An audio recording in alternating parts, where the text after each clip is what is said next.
Misteri Kematian Suzana, Ratu Horror Indonesia. Di layar perak, dia bukan hanya berlakon, dia menjadi watak, menjadi makhluk.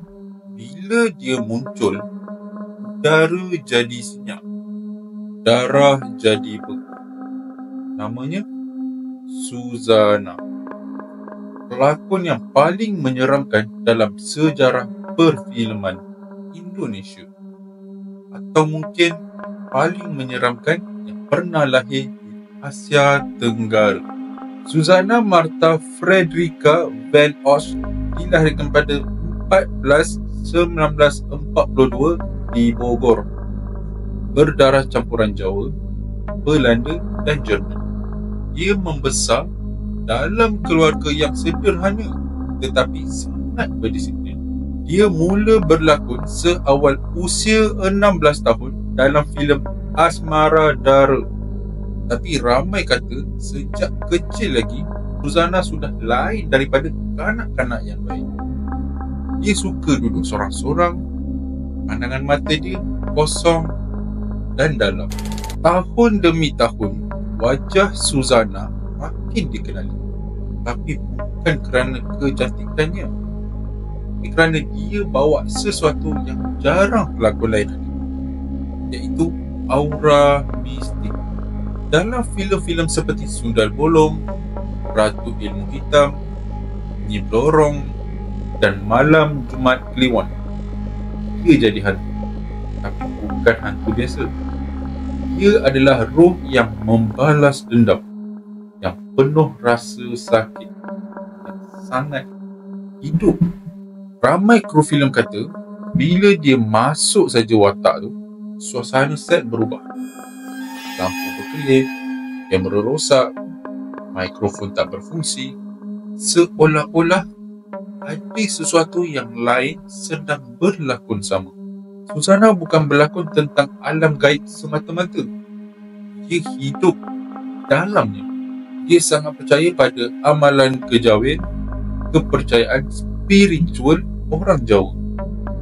Rumahnya penuh dengan bunga melati, dupa, kemenyan, air bunga dan patung-patung tua. Ada mitos mengatakan dia tanam bunga melati dalam rahimnya, kononnya untuk kekal awet muda. Sama ada benar atau tidak, dia memang kekal cantik walaupun usianya makin meningkat. Dia mandi air bunga setiap malam untuk semua lampu dan berdoa dalam bahasa Jawa kuno. Pernah satu kru filem nampak dia bercakap bersendirian, tapi dalam bahasa yang tiada siapa faham. Suzana berkahwin dengan pelakon lelaki Cliff Sangra pada tahun 1980-an.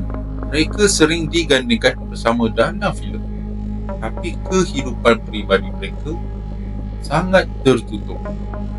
Cliff pernah mendedahkan rumah mereka seperti tempat pemujaan, penuh dengan bau bunga, asap kemenyan dan lukisan-lukisan gaib. Kadang-kadang dia ada dengar suara ketawa perempuan pada waktu malam. Tapi bila dia tengok Suzana tengah tidur, orang gaji rumah mereka pernah berhenti secara tiba-tiba. Katanya dia nampak Suzana berjalan secara terapung tanpa jejak kaki. Beberapa minggu sebelum Suzana meninggal dunia, gangguan makin kuat. Cliff kata dia sering bermimpi buruk. Dalam mimpi tu, Suzana berdiri di bawah pokok besar. Rambut dia mengurai dan dia cuma senyum saja. Ada juga saksi yang mengatakan Suzana sering termenung di tengah malam, duduk atas lantai, tatap lilin, kadang-kadang ketawa sendiri, kadang-kadang dia menangis. Dan waktu hampir kematiannya, rumah mereka diselubungi bau melati yang sangat kuat, lebih kuat daripada biasa. Pada 15 Oktober 2008, sehari selepas ulang tahun ke-66 beliau, Suzana menghembuskan nafas terakhir dalam tidur. Tak ada jeritan, tak ada tangisan, hanya sunyi.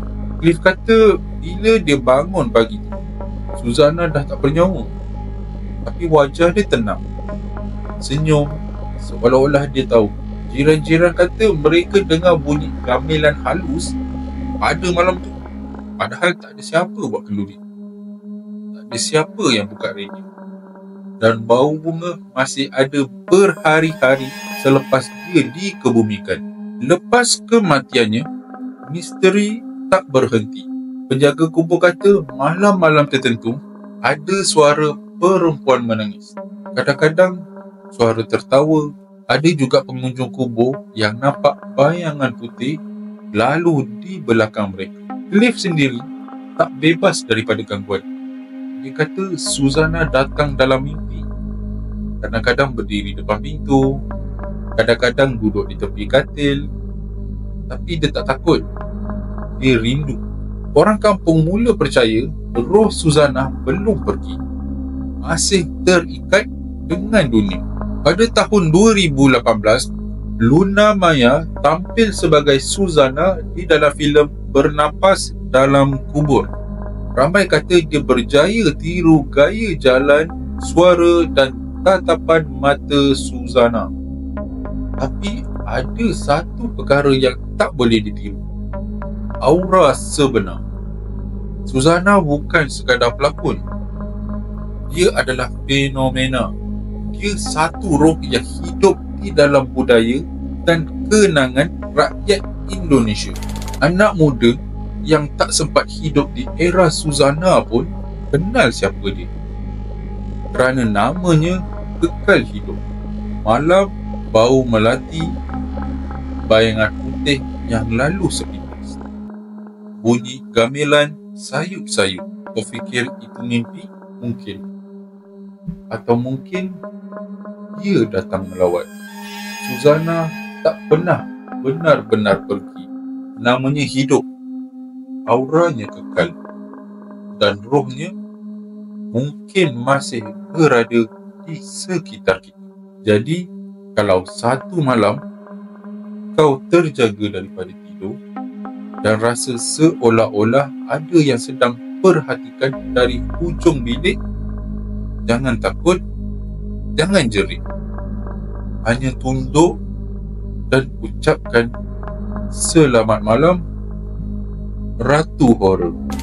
So guys, kalau korang berminat lagi dengan kisah-kisah jenayah yang sungguh kejam ataupun cerita-cerita paranormal yang menyeramkan, korang jangan lupa like, komen, share dan juga follow saya di semua social media. Okay? Assalamualaikum.